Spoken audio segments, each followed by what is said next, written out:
امیر جماعت اسلامی بلوچستان مولانا عبدالحق ہاشمی نے کہا ہے کہ بلوچستان میں قومی ادارے بدگمانیاں پھیلاتے ہیں۔ اداروں نے ریاست کے اندر ریاست بنا رکھی ہے۔ گوادر میں ٹرالر مافیا کی پشت پناہی جرنیل، ایڈمرل اور سابق ججز کرتے ہیں۔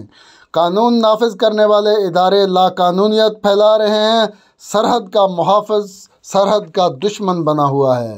اسلام آباد میں جماعت اسلامی کی طرف سے دیے گئے عشائیے سے خطاب کرتے ہوئے مولانا عبدالحق ہاشمی نے کہا کہ عام بلوچ شہریوں کو تنگ کرنے والے اداروں کے افسران سمگلنگ میں ملوث ہیں۔ انہوں نے مزید کیا کہا، آئیے سنتے ہیں۔ میں صرف 2-3 مختصر سے پہلو مولانا نے حد و تحریک کے آغاز اور اس کے مراحل اور اس کے خد و خال کے متعلق آپ کے سامنے خاصی گفتگو جو ہے وہ رکھی ہے۔ وقت کی بھی قلت ہے، بقول غالب کے پر ہوں گلے سے میں راگ سے جیسے واجہ، ایک ذرا چھیڑیے پھر دیکھیے کیا ہوتا ہے۔ تو ابھی تو مولانا نے افتتاحیہ کہا اور کبھی موقع ملے گا تو اس سے بھی زیادہ تفصیل سے اندر کی باتیں بھی کہی جا سکتی ہیں۔ اس پورے دورانیے میں جو کچھ ہم نے سیکھا، کچھ اسباب کی صورت میں میں آپ کی خدمت میں چند ایک چیزیں رکھنا چاہتا ہوں جو ہم نے موقع ملنے پہ جتنے بھی آفیشلز تھے ان کے سامنے بھی یہ بات کی ہے۔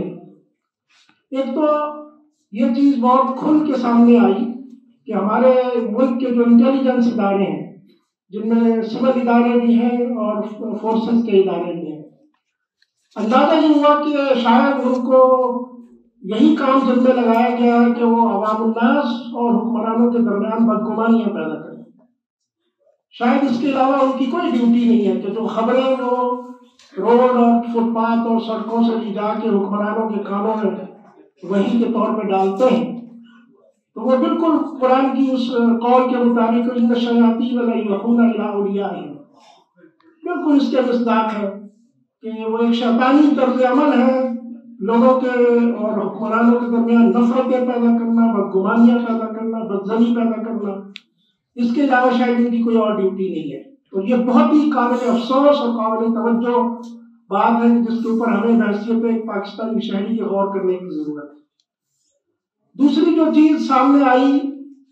اور اس کو ایک مشاہدے کے طور پہ ہم نے دیکھا وہ یہ کہ ہمارے جتنے بھی ادارے ہیں، سیاسی ادارے یا عسکری ادارے اور سیکورٹی کے ادارے، سویلین بھی، کہ جن کو ہم نے امانتیں سپرد کی ہوئی اور ہم نے انہیں مخصوص دائرہ کار کے اندر کچھ فرائض ان کو تفویض کیے کہ وہ ان چیزوں کی حفاظت بھی کریں، ان کے اوپر نظر بھی رکھیں۔ اندازہ یہ ہوا، بلکہ مشاہدہ یہ ہوا کہ وہ پرلے درجے کی خیانت بھی کرتے ہیں، بلکہ اس خیانت سے اوپر بڑھ کے ان کی کوشش ہوتی ہے کہ کسی بھی طریقے سے لوٹ کھسوٹ کر کے ہم اپنی جیبوں کو بھرتے رہیں اور عوام الناس جو ہے وہ چاہے تکلیف میں ہو، کلاش ہو رہے ہیں، وہ کہیں سے قرضہ لے کے ان کے مطالبے کو پورا کریں، لیکن وہ کم از کم اپنی اس لت سے باز آنے والے نہیں ہیں۔ اور یہ نہ صرف یہ کہ فرائض سے غفلت اور اس سے انتہا سے روگردانی ہے، بلکہ اس سے بڑھ کے ایک خیانت ہے، بہت بڑی ایک ایسی لوٹ کھسوٹ ہے جس کے عمل میں یہ سب لوگ مبتلا ہیں۔ ہمیں تو یہ کہتے ہیں یا مختلف لوگوں کو بھی یہ کہتے ہیں کہ یہ اسٹیٹ انڈر اسٹیٹ، ایک اصطلاح آپ نے سنی ہو کہ جناب اسٹیٹ انڈر اسٹیٹ ہے، اور کبھی کہتے ہیں کہ یہ رٹ کو انہوں نے ہماری رٹ کو چیلنج کیا ہوا ہے۔ سوال یہ ہے کہ جس ادارے کو جو کام آئینی طور پہ تفویض کیا گیا ہے، اگر وہ کام نہیں کر رہا بلکہ اس نے اپنی جیب بھرنے کا ایک اور وسیلہ جو ہے وہ تلاش کر لیا ہے، تو یہ اصل میں اسٹیٹ انڈر اسٹیٹ ہے۔ یعنی جو پاکستان کوسٹ گارڈ، مثلا میں آپ کو بتاؤں، پاکستان کوسٹ گارڈ ایک ادارہ ہے کہ جس کو کوسٹل ایریا اور ساحل سمندر کے اوپر نظر رکھنی ہوتی ہے۔ اگر وہ آگے خشکی کے اوپر ایک روڈ کے اوپر کھڑا ہو جائے اور وہ وہاں پہ تمام بسوں سے مسافروں کو اتار کے چیک کرے اور ان سے رشوتیں لے لے کے ان کے افسران اپنی جیبیں بھریں، چاہے وہ کھانے پینے کی کوئی چیز ہو تو وہ بھی ان کے گھروں میں چلی جائے، استعمال کی کوئی چیز ہو تو وہ بھی وہ اتروا لیں، اور ورنہ یہ ہے کہ نقد کی صورت میں وہ پیسے ان سے وصول کریں، کوئی رسید اس کی نہ کاٹی جائے، کسی قومی خزانے کے اندر وہ پیسے بطور روانہ کیے گئے. تو آپ مجھے بتائیں کہ یہ اسٹیٹ انڈر اسٹیٹ ہے نا اصل میں، کہ آپ کے سپورٹ کیا کام کیا گیا اور آپ نے کوئی اور دوسرا کام شروع کر دیا، اور پرسوں سے یہ کام ہو رہا ہے اور کوئی اس کو پوچھنے والا نہیں ہے. یہ اس بات کا مشاہدہ ہمیں اس عرصے کے دوران کہ یہ دھرنا ہوتا رہا، مسلسل ہمیں اس کا مشاہدے کا موقع ملتا رہا کہ بارڈر کے اوپر آپ کے سپورٹ کیا کام کیا گیا ہے. کیا آپ بارڈر سے آنے جانے والے لوگوں کے اوپر نظر رکھیں؟ زیادہ سے زیادہ یہی ہے. وہاں سے کوئی غیر قانونی چیز جو ہے وہ اندر نہ آئے، وہاں سے کوئی مجرم جو ہے وہ دوسرے ملک میں اندر داخل نہ ہو. لیکن اسلحہ بھی، منشیات بھی آپ کی ناک کے نیچے سے گزر جائیں، اس کے اوپر کسی قسم کی کوئی قدغن نہ ہو. لیکن اگر کوئی شخص جو ہے اپنے گھر کے لیے، کھانے پینے کے لیے وہ کوکنگ آئل کا ایک کارٹن اٹھا کے لا رہا ہو، تو آپ اس کو پکڑ کے گرفتار کر لیں اور اس کا وہ گھی اٹھا کے بھی تھانے میں لے جا کے بند کر دیں اور اس کے اوپر بھی FIR کاٹ دیں. یہ ہے اصل میں اسٹیٹ انڈر اسٹیٹ، کہ آپ کے سپورٹ یہ کام نہیں کیا گیا کہ آپ یہ کام کریں، اور جو آپ کو آپ کی جیب بھر دے اس کو مکمل اجازت ہے کہ وہ چاہے منشیات منتقل کرے یا وہ چاہے غیر قانونی اسلحہ لے کے ملک کے اندر آ جائے. اور پھر وہ افسر کے جن کو وہاں ذمہ داریاں سونپی گئی ہیں وہ خود سمگلنگ کے اندر مبتلا ہیں اور الزام لگاتے ہیں لوگوں کے اوپر کہ یہ سمگلنگ کر رہے ہیں اور ہم سمگلنگ کو پکڑنے کے لیے یہاں پہ بیٹھے. خود اپنی گاڑیاں خریدی ہیں غیر قانونی، بغیر کاغذات کے گاڑیاں خرید کے اس کے اوپر سمگلنگ کا کام کر رہے ہیں اور غیر قانونی بارڈر کو استعمال کر رہے ہیں جہاں سے کسی عام آدمی کو بارڈر کراس کرنے کی اجازت نہیں ہے، لیکن وہ افسر صاحب کی گاڑی کو وہاں سے جانے کی اجازت ہے. وہ اندر جاتی ہے اور بغیر کسی پوچھ پاچھ کے وہاں سے ڈیزل بھر کے، پیٹرول بھر کے یا کچھ دوسرا مواد جو ہے بھر کے وہ گاڑی واپس نکل آتی ہے. اگر میں کہتا ہوں کہ میں بھی یہاں کا شہری ہوں، غریب ہوں، مسکین ہوں، مجھے بھی روزگار چاہیے، مجھے بھی اجازت دے کہ میں یہاں سے جا سکوں، تو مجھے اس کی اجازت نہیں ملتی. یہ ہے اصل میں اسٹیٹ انڈر اسٹیٹ. بس انہوں نے اصطلاحات بنائی ہوئی ہیں اور اس کے نتیجے میں جو ہے وہ لوگوں کو جبر کا نشانہ بنایا ہوا ہے. آخر ظاہر ہے کہ اس کے اوپر لوگ ایک وقت تک خاموش تھے، لیکن اللہ رب العزت نے ایک ایسی زمین پیدا کی کہ وہاں مکران ڈویژن کے اندر وہاں کی اپنی ایک حساسیت بھی ہے، وہاں کا ایک سوشل اسٹرکچر ہے، وہاں کی جو فائنینشیل سچویشن ہے اس کے بھی ایک خاص اس کے اینگلز ہیں کہ جو دوسرے شہروں سے قطعاً مختلف ہیں. وہاں اگر ایران کے ساتھ بارڈر ٹریڈ جو ہے اس کو بند کر دیا جائے تو ہمارے کچھ 6 اضلاع بلوچستان کے ایسے ہیں کہ جو بھوکوں مر جائیں گے، ان کے پاس کوئی خوراک کی کوئی چیز جو ہے وہ پاکستانی علاقوں سے نہیں پہنچ سکتی. وہ لوگ محتاج ہیں کہ ایران ہی سے ساری خوراک خرید کے وہ کھائیں، ایران ہی سے وہ اشیاء ضرورت خریدیں، ایران ہی سے وہ مختلف قسم کی تجارت کریں.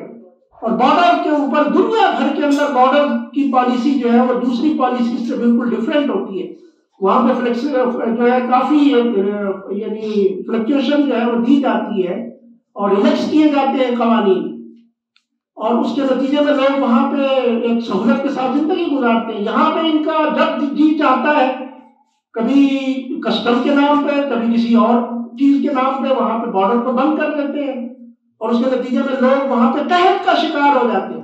یعنی حقیقت یہ قحط کی بطور اصطلاح نہیں میں آپ کو کہہ رہا ہوں. یہاں کچھ نوجوان میں دیکھ رہا ہوں یہاں بیٹھے ہوئے جو اس علاقے سے تعلق ہے، مولانا کا بھی اس علاقے سے تعلق ہے، وہاں قحط کی کیفیت پیدا ہو جاتی ہے اگر آپ بارڈر کو بند کر دیں. یہ کس طرح کی حکومت ہے کہ جو خود ان کے افسر تو وہاں پہ چیزوں کو خریدے بھی اور وہاں سے لے کے آئے بھی، لیکن عام انسانوں کو اس کی اجازت جو ہے وہ نہ دی جائے. اسی طرح سے یہ جو ٹرالر مافیا کا ایک ایشو تھا جو بہت سارے لوگوں کو تو اس ایشو کا پتہ ہی نہیں ہے پاکستان میں، اس لیے کہ وہ ایک ایسا ایشو ہے کہ خاص طور پہ سمندر کی زندگی سے متعلق ہے. وہاں ٹرالر جو رجسٹرڈ ہے سب کے سب ہمارے سندھ گورنمنٹ کے اندر رجسٹرڈ ہے. اس کی پشت پہ ایک بہت بڑا مافیا ہے جس میں سابق جرنیل بھی ہیں، جس کے اندر سابق ایڈمرلز بھی ہیں، جس کے اندر سابق ججز بھی ہیں، اس کے اندر بہت پاکستان کے جو بڑے مالیاتی اداروں کے مالکان ہیں اور گروپس ہیں جو فائنانشل ٹائکونز ہیں وہ بھی اس کے اندر موجود ہیں. اور فشر مین کوآپریٹو سوسائٹی کے نام سے انہوں نے وہاں ایک سوسائٹی بنا رکھی ہے اور اس کے اندر مختلف لوگوں کے ٹرالرز کو انہوں نے رجسٹر کیا ہے اور ان ٹرالرز کو یعنی MS جو کہ میری ٹائم سیکورٹی ایجنسی ہے، کسٹم ہے، نیوی ہے، کوسٹ گارڈ ہے، یہ 4 جو ایجنسیاں سمندر کے اندر کام کرتی ہیں، ان کی نگاہوں کے سامنے اور ان کی اجازت کے ساتھ یہ سارے کے سارے ٹرالر جو ہیں وہ فشنگ کے لیے جو یعنی جو پروہیبٹڈ جال ہے چھوٹے سوراخ والا وہ لے کر کے وہاں آتے ہیں، اور گوادر کے آس پاس بھی جہاں اللہ تعالیٰ نے سمندری حیات کے اندر بے پناہ تنوع عطا کیا ہے وہاں پہ آ کے وہ اس جال کے ذریعے سے چھوٹی سے لے کے بڑی مچھلی تمام کی تمام صفائی کر کے وہاں سے لے جاتے ہیں۔ اور مجھے وائس ایڈمرل نے ایک میٹنگ کے اندر بتایا کہ یہ MS کی چوکی، کوسٹ گارڈ کی چوکی، کسٹم کی چوکی اور نیوی کی چوکیوں کو ٹچ کرتے ہوئے آتے ہیں۔ تو میں نے ان سے یہ کہا کہ حضرت یہ اس کا کیا فائدہ ہے کہ جب آپ کی اتنی بڑی بڑی اور یہ جو اتنی ہیوی اماؤنٹ اور ہیوی ایکسپینڈیچر کے نتیجے میں یہ ایجنسی یہاں پہ بیٹھی ہوئی ہے اور ان کو تنخواہیں دی جاتی ہیں، ان کی چوکیاں اگر موجود ہیں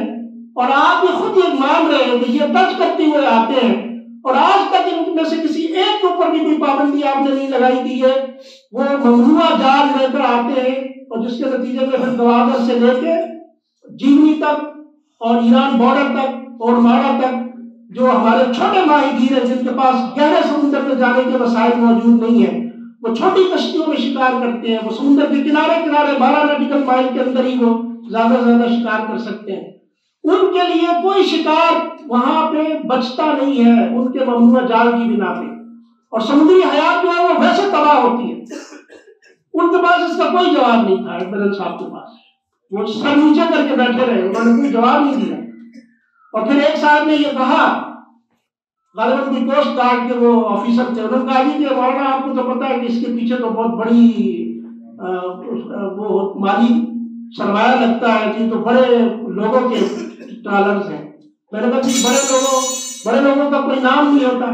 یہ بڑے لوگوں کے اوپر کوئی قانون پاکستان کا نہیں لگتا، آپ نے آج تک تو ان کے خلاف کسی کے خلاف کوئی FIR نہیں کاٹی، اور آپ چھوٹے کشتی کا جو مالک ہے اس کو صرف اس جرم کی بنیاد پہ کہ وہ تیل کی 2 بوتلیں لے کے آ رہا تھا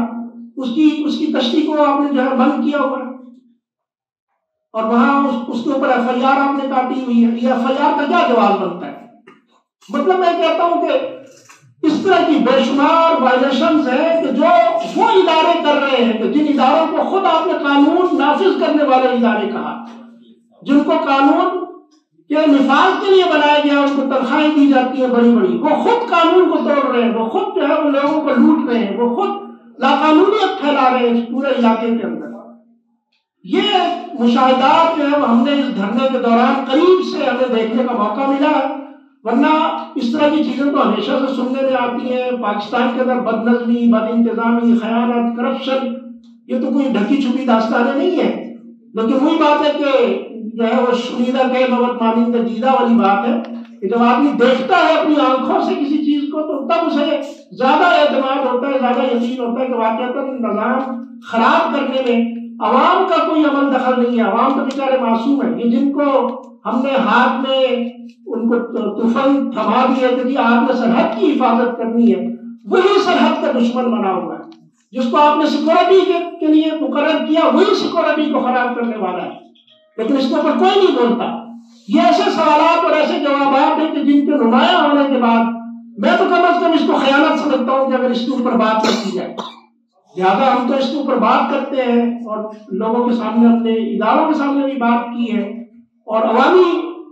پبلک کے اندر بھی صرف اس بنا پہ کہ تاکہ یہ شعور جو ہے وہ اس کے اندر اضافہ ہو اور لوگوں کو اس بات کا علم ہو کہ پاکستان کے اندر یہ ادارے کس طرح کی گورننس جو ہے وہ کر رہے ہیں۔ میں آپ کا بہت شکر گزار ہوں کہ آپ نے بہت ہی دلچسپی کے ساتھ گفتگو کو سنا بھی ہے، اور مولانا کی پذیرائی کے لیے آپ نے اس تقریب کا بھی انعقاد کیا۔ اللہ رب العزت آپ کو اس کا اجر اور اس کی برکت سے اللہ رب العزت نوازے۔ جماعت اسلامی اسلام آباد کو اللہ رب العزت اور اس کے ساتھیوں کو عزت و وقار سے سرفراز کرے۔ وآخر دعوانا الحمدللہ رب العالمین۔